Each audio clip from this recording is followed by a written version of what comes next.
ስሜ ታደሰ አዱኛ እባላለሁ። የቻግኒ ከተማ ዋና ፍሳሽ አገልግሎት ድርጅት ዋና ስራ አስኪያጅ ነኝ።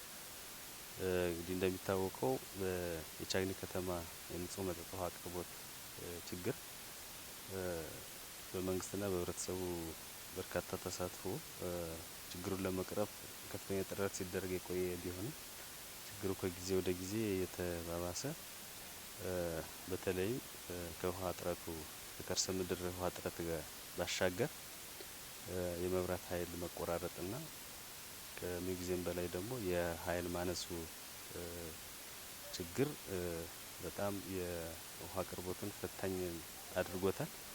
በዚህ ምክንያት ማህበረሰባችን እስከ ወር በሚደርስ ወረፋ ውሃ እያገኘ የውሃ አቅርቦት ችግሩ ሰለባ ሆኖ ስለቆየ የአጭር ጊዜና የረጅም ጊዜ እቅድ አውጥተን ለመንቀሳቀስ ተጀምሯል።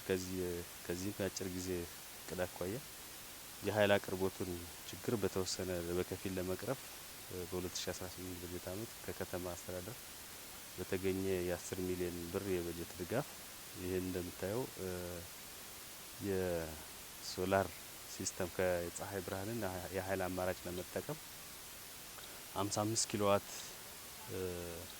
ኃይል ወይ መስጠት የሚችል የሶላር ዝርጋታ ስራ ተጀምሮ በመጠናቀቅ ላይ ነው ያለው።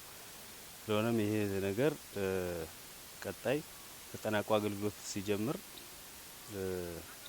አንድ ወርና ከዛ በላይ የነበረውን ወረፋ ከ10 እስከ 15 ቀን ያደርሰዋል ብለን እናስባለን። ለጊዜው ያለውን ችግር ለማስታገስ ከተማ አስተዳደሩ ቁርጠኝነቱን ወስዶ ይሄን ድጋፍ አድርጓል። እኛም የአጠቃላይ የሙያ ስራውን አጠቃላይ ወጪ ቆጣቢ በሆነ መንገድ ሰርተን ለማጠናቀቅ ሌት ተቀን ከሳምንት እስከ ሳምንት ሰርተን ያው የተፈጠረውን ችግር ለመቅረፍ ጥረት እያደረግን ያለ እንግዲህ አሁን ከተወሰነ ከ90% በላይ ስራው አልቋል። እንግዲህ በአጭር ጊዜ ውስጥ አጠናቀን አገልግሎት የሚጀምር መሆኑን ነው መግለጽ እንፈልጋለን።